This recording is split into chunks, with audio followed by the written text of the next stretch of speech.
So just a quick overview of what we're going to kind of go through today. We're going to do a brief overview of the Audition and Tenure Practices Survey, some of the key findings. We're going to have a little case study with the Cincinnati Symphony Orchestra, who is one of our interviewees in the upcoming Catalyst Guide, and then we're going to have some table discussions. So the survey was developed in 2024 in partnership with the Pilot Inclusive Stages Coalition, individual musicians, and the American Federation of Musicians of the US and Canada. Small revisions were made prior to the 2025 launch based on feedback that the pilot year participants provided to us. And then those confidential findings were shared with the participating orchestras and the Inclusive Stages Coalition. Now, the findings are also going to be shared in the upcoming Catalyst Guide, and it's going to be part of what makes that so special. In total, we had 142 orchestras participate in this survey. You can see the breakdown by budget group on the screen there. I'm not going to talk through all of those, but you can kind of take a look for a second. So our primary takeaway from this survey and from all of that information is that there's a significant amount of work that we have to do to improve both the audition and the tenure processes. So looking at auditions, one of the first things is, are auditions really blind? While 92% of orchestras do use screens at some point during the audition process, only 53% of orchestras report consistent use of screens all the way through to the final round. So we saw that screen use decreases over time and becomes less consistently used in subsequent rounds. First round had 98% of consistent use. That drops to 90% in intermediate rounds and kind of plummets to 53% in the final round. We learned that it's common for orchestras to pre-advance candidates past an initial round for a variety of reasons. Some of these are known and some of them are a little bit newer. So it's common for orchestras to pre-advance candidates when it involves a known auditionee, or when auditionee's merit has been determined in other ways. And that could include things like employment in peer orchestras. It's increasingly now being used to diversify orchestras' candidate pools by creating access for candidates from merit-based programs such as the Sphinx Orchestral Partners Audition.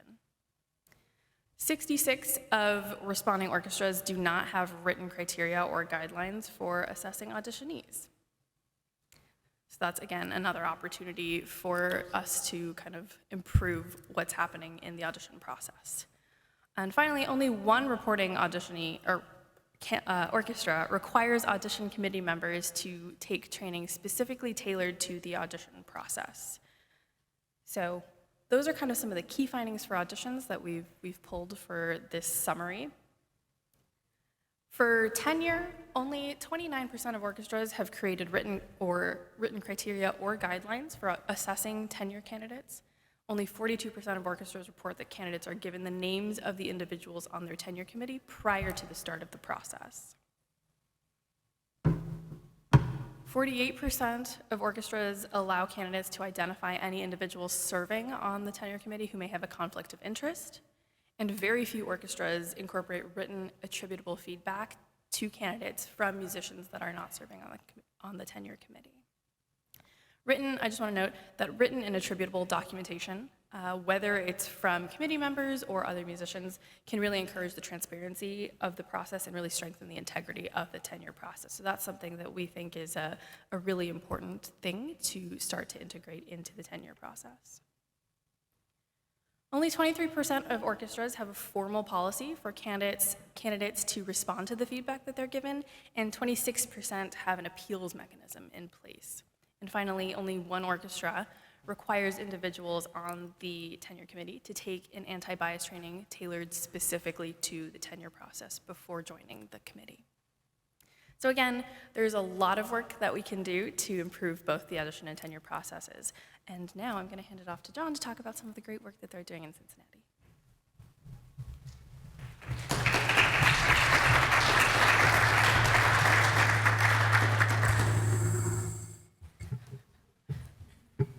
Microphones that are much too close together. Okay, so good morning. My name is John Clapp. I am the Chief Orchestra and Production Officer at the Cincinnati Symphony Orchestra. Over the past 2 years, Cincinnati Symphony has worked to implement an impactful set of improvements to our audition and tenure processes. While this work started several years ago, earlier, with open dialogue between musicians and staff, the action plan actually started to take place in the spring of 2024 during the lead up to our CBA negotiations. So the first step in preparing for that was really to conduct audits of our processes and language and try to find the gaps in our system. Beginning with auditions, we utilized recommendations from the Sphinx organization to map out areas for improvement. So what we did was create a matrix here as we were getting ready to prepare to make these changes. And it starts with the National Alliance for Audition Support recommendation. We came up with a proposal, an action summary. We kind of look at the two buckets. Is this going to be a CBA provision? Is it going to be something that's just policy, or could it be both? And then what would the resultant language be if we were going to go into negotiations? So this was a very critical piece before we did any of this work to really look at where we are. I mean, Cincinnati Symphony is a very storied orchestra. It's been around for a long time, and actually the tenure process in particular was critically underdeveloped. So we had a lot of work to do. After we did the survey and this audit, we decided that there were certain focus areas that jumped out to us that we needed to approach. So starting with auditions, we looked at audition screening. So one of the recommendations was really, how do you get rid of resume screening? Just determining somebody by only what's on the piece of paper and never having heard them play.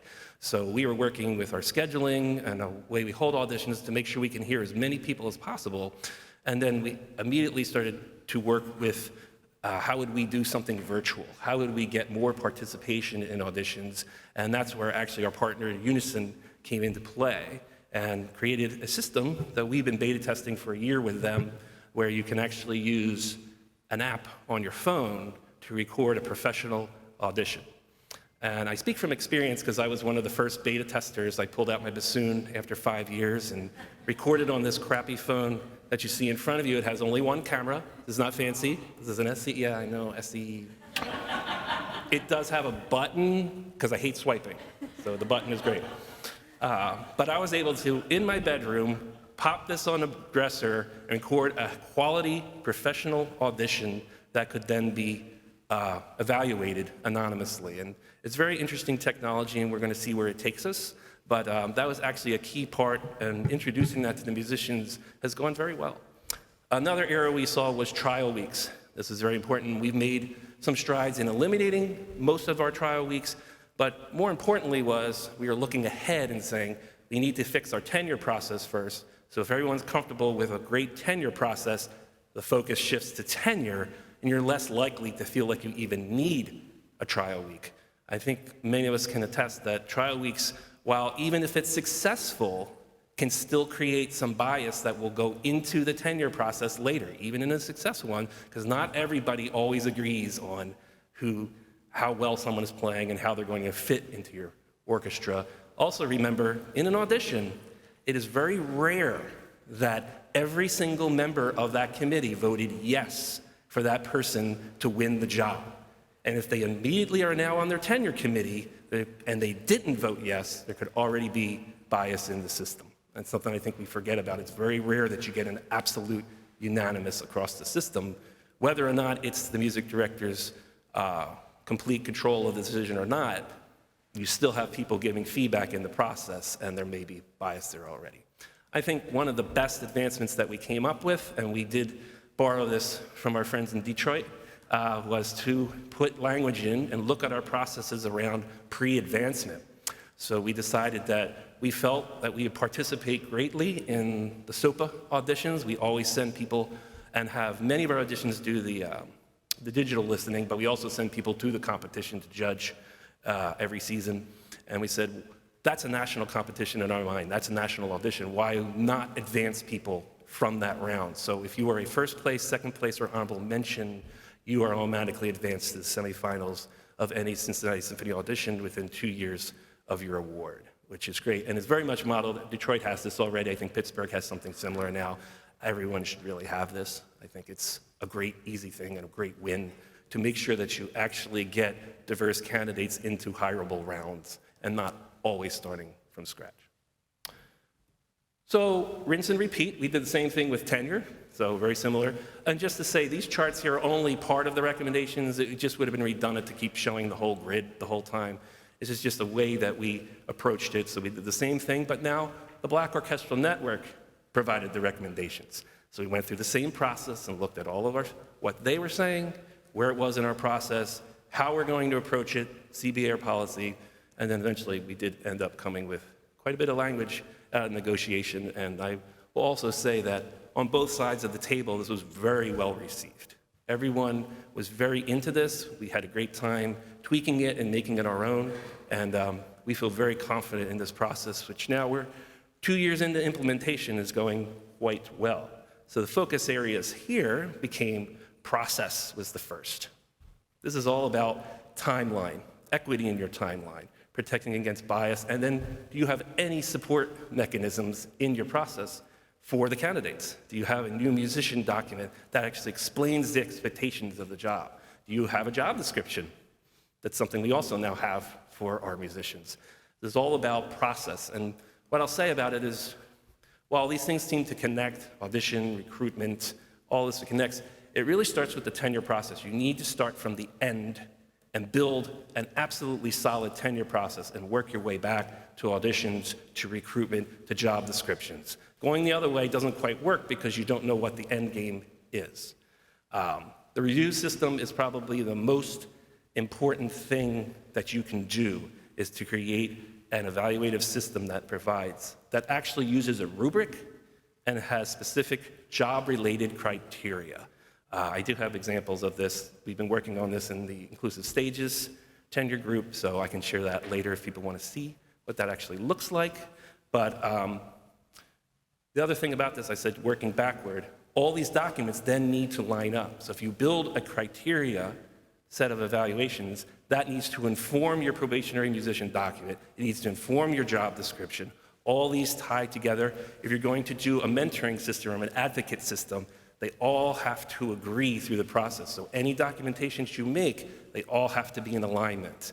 And we unveiled quite a bit of this in our tenure working group, and it's very exciting, and we're going to have a great deliverable that's going to help people that want to come on this journey. No matter where you are in the process, you'll be able to identify what the issue or need is, pick the focus area, and then there will be actual examples of practice of how you could approach it. So that's going to be sort of the outcome of that group coming next year, so be on the lookout. Jessica Phillips from the Met is my partner in crime on that. We are pretty close to making this. It'll be a web-based program that you can actually go into and use as a resource.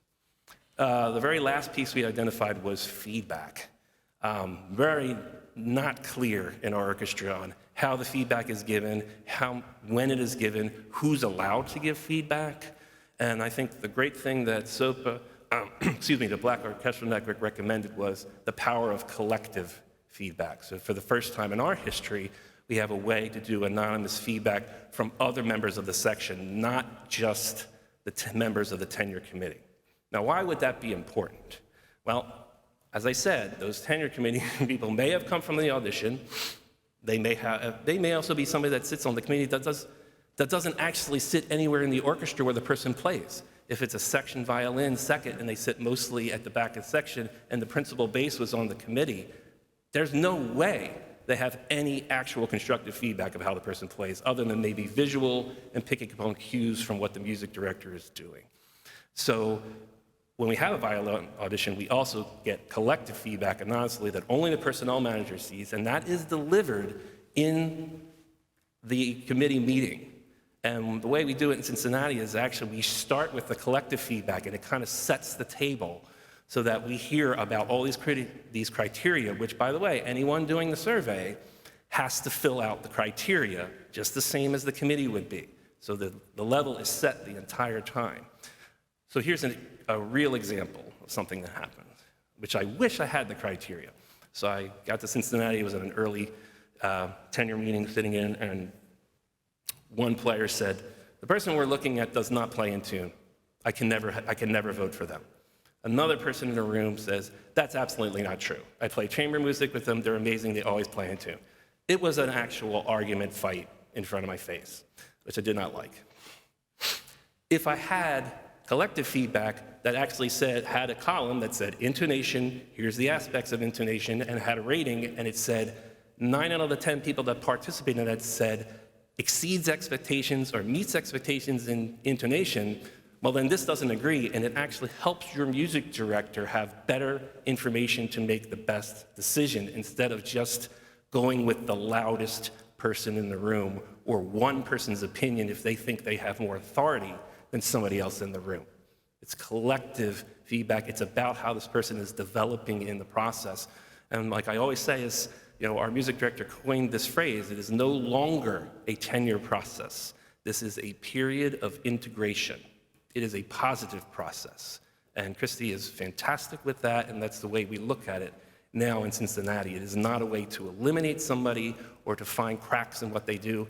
We all know how hard it is to win a professional audition, myself included. That is an amazing accomplishment if you can do that. Now, how do we integrate you into what we do, into our culture? Lastly, I think something that's super important that we did that relates to this is we did institute a conflict of interest policy in our CBA, something we did not have. It refers to both the tenure and audition processes. And most conflict of interest policies, people think of, well, this is about a familial relationship. You're married to somebody, or it's somebody in your family, you should recuse yourself. That's the first part of the policy. The way this is written, it actually talks about if the company were to discover that any part of the process was compromised, the integrity or the impartiality of it could be compromised, then the musician should recuse themselves. If they do not, the company has been empowered to remove that person from the committee if we have the information and proof that there is impartiality or bias.